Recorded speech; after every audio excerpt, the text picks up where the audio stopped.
Hello friends, welcome back to Flavors and the Knowledge, the podcast dedicated to gastronomic education, healthy living, and the pure joy of eating well. I'm your host, Ethan Clark, speaking to you from Chef Walter's Cooking School right here in Cranston, Rhode Island, USA. Today's episode is about wine, Vatican City, and the Papacy. So let's begin this fascinating recount of something historically of great interest.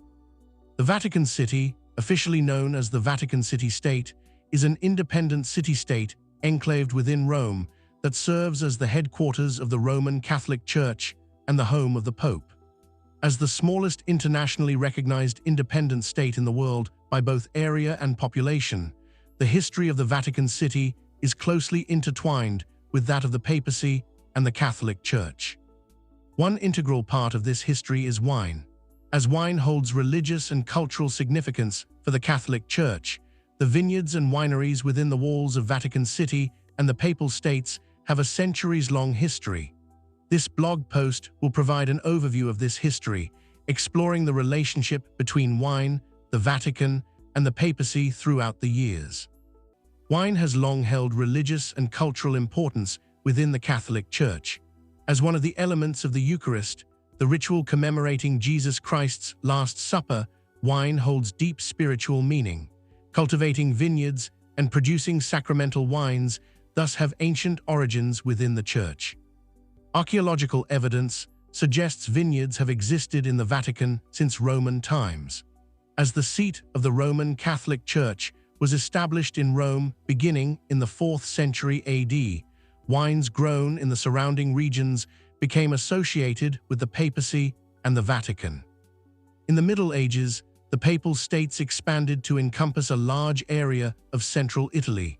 Wine production flourished in these regions under papal patronage. Important wines were produced in areas near Rome, such as Frascati and Orvieto Classico.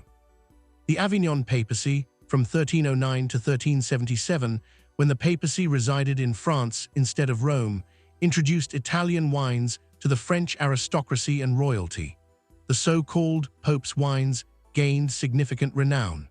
The Pope's wine treasury laid the foundations for the Vatican to become a driving force in Italian wine development. Following the return of the Papacy to Rome, the Renaissance popes of the 15th and 16th centuries oversaw a golden age for Vatican wine production. Pope Julius II, who commissioned Michelangelo to paint the Sistine Chapel ceiling, owned vineyards in Frascati and viewed wine as a status symbol among the church hierarchy.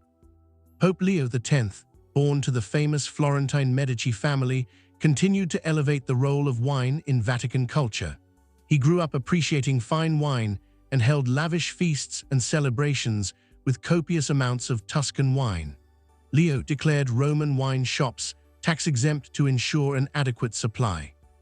Vatican wine production reached new heights under Pope Paul III in the mid-16th century. He appointed a personal wine taster to make the Vatican self-sufficient in wine. Vatican-owned Roman vineyards expanded via land reclamation projects along the Tiber River. Paul III established a stockpile of fine-aged wines in the Vatican cellars for his inner circle to use. Wines like Greco di Tufo were collected to fill hundreds of amphorae. This stockpile of exclusive vintage wines essentially established the Vatican as the world's first wine bank.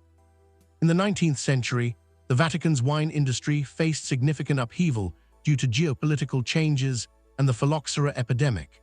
The unification of Italy in the mid-1800s confiscated most of the Papal States' lands outside Rome. This significantly diminished Vatican-controlled vineyards and wine production and severed ties between Rome and historic wine zones like Montepulciano and Orvieto. Then the phylloxera outbreak severely damaged vineyards across Europe. Phylloxera is an insect that feeds on and destroys grapevine roots. Due to phylloxera, the Vatican lost most of its remaining Roman vineyards in just a few years during the 1870s, 1880s. This led to a significant collapse in Vatican wine production and stockpiles. In response, Pope Leo XIII ambitiously spearheaded a redevelopment plan to restore Vatican viticulture. French grape varieties were grafted onto phylloxera-resistant American rootstocks, and new vineyards were planted within the Vatican walls. And did you know that Pope Julius I established the first papal vineyard in the 4th century, and subsequent popes continued to expand the vineyards, cultivating grapes for wine production? The 20th century saw Vatican wine production gradually rebuild, focusing on small-scale garden vineyards and wineries within the Vatican City walls. Home winemaking became popular among Vatican residents. Pope Pius XII opened a grappa distillery inside the Vatican. Scientific advances helped improve and stabilize wine quality. Electric lighting extended the daylight hours. Temperature control and antiseptic filters preserved wine integrity. Blending and sterile bottling created more consistent products. The Vatican Gardens Winery was established in the 1970s to produce wine for the Vatican's residents' tables. Today, it produces red wines from Merlot and Cabernet Sauvignon and a Rosé from Cabernet Franc. John Paul II, the first modern pope from a significant wine-producing country, Poland, took further steps to revive Vatican wine culture. He planted a small vineyard at his summer residence and occasionally gave bottles of Vatican wine to foreign dignitaries. Pope Emeritus Benedict XVI expanded the Vatican Gardens Winery after centuries of emphasizing the sourcing of sacramental wines from outside the Vatican. He instituted new quality controls and planted additional vineyard land, enabling expanded Vatican wine production for the consumption of Vatican City residents. In conclusion, dear listeners, I would like to remind you that all our podcasts are featured on all your preferred platforms. Please join us for the next round for another exciting and educational content.